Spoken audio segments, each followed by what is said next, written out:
Okay, I've got this junker Radicon Robot. Those of you that may not be familiar or haven't watched my videos, Radicon was the first remote controlled robot toy. Came out in 1958, was made in Japan. Modern toys, Matsudeya. And obviously this one is in very sad shape, very rusted. I've been working for 2 days trying to get all the screws out. That was the nice thing about the gang robots, is they were normally screwed together so you could get in there to work on them if you had to. But due to the poor condition of this one, it's hard to get the screws. I'm going to turn this light on here. This might help. First thing I took off was this front panel piece, kick panel down on the bottom. And put that away before I lose it.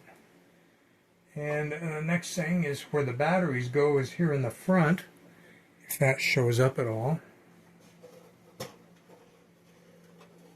Takes 3 D-cell batteries, and of course the bad part is you can see there's none of the battery contacts or anything left down on the bottom down in there. That's all gone.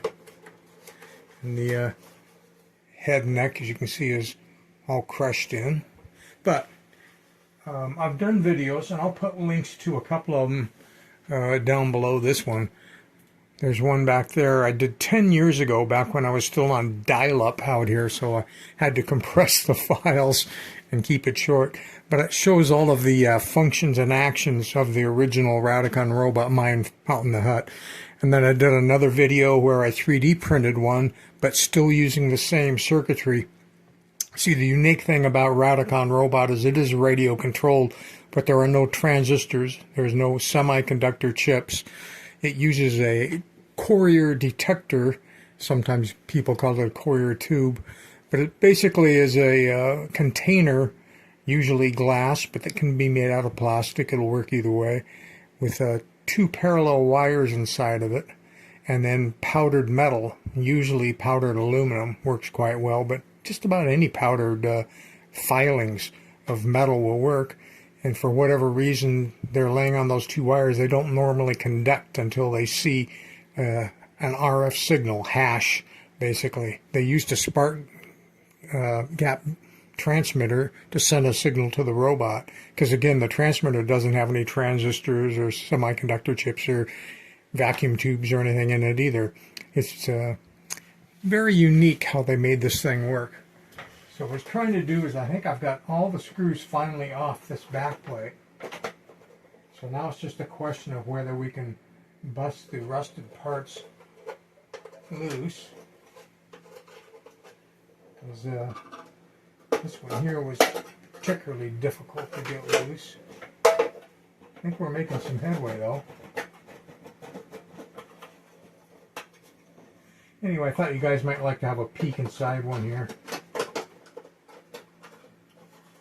And since I can do no harm to this one, I figured, what the heck. Okay, you can see where it hasn't been exposed to the weather. It's still in pretty good shape on the inside. Alright. Okay, I'm happy to say everything still looks original. I don't think anybody's been in here and fooled with it. But of course, I'm sad to say it's in horrible condition down in here. Up in the front, clear up there, that thing I'm pointing at, maybe we can see it better through the front hatch. Right there. That's the Coherer tube. And once it sees a radio signal, it will conduct enough to move this little meter switch. Instead of having a meter dial that moves like you might see on a mechanical meter, this one has 2 contacts right there. And when the meter moves, it connects the contacts together. That way, a very small amount of voltage and current can control a higher load. So it's a very sensitive relay. Think of it that way. When the contacts close, the green light will turn on, but more importantly, the motor down here, it's down on this side down here, will turn on and run, and there's a sequence, a 6-step sequencer that it goes through. But anyway, it turns the motor on, it runs to the next sequence, but in order to make the motor stop once it's at the new sequence, you've got to make the Coherer tube stop conducting. The thing about the Coherer tube is once it starts conducting, it's latched on. The relay stays on. The motor keeps running. So the way they stop it is, you see this little arm right here? This is lifted by the motor and comes down and hits the Coherer tube, which is sitting on springs. And by hitting those metal filings, it knocks them back into a state of non-conduction until it sees another radio signal come through. So I'm not sure how much of this can be salvaged. We'll find out as videos on this progress. Main thing is going to be take all this apart and clean it all up. You have two sets of motors. The one I was showing you over here, this actually is the motor that drives the wheels forward, on, off, forward. The steering is controlled by the 6-step sequencer, which kind of looks to be in sad shape. I'm hoping that can be salvaged and it hasn't too pitted. But the motor right down here, see there's another motor down here. This is the run that runs the sequencer. And the sequencer does both mechanical and electrical things. Depending on where it stops, it will adjust the front steering wheels to be going straight ahead or turning to the right or turning to the left. And then the drive motor for the rear wheels will either be on or it'll be off. And so the mechanical cam, the 6-position cam, like I say, sometimes its main purpose is going to be just to change the angle of the front wheels, and sometimes its main purpose is going to be closing a switch contact to turn the motor drive on for the rear wheel. Here's the back of the meter movement up here. All of this stuff looks stock. This drive shaft coming all the way up from the maybe if I hold this back here, is this going to be better? This drive shaft coming all the way up from the motor that drives the wheels goes clear up into the head, and they actually had a gearbox in here. The antenna would go into this ear.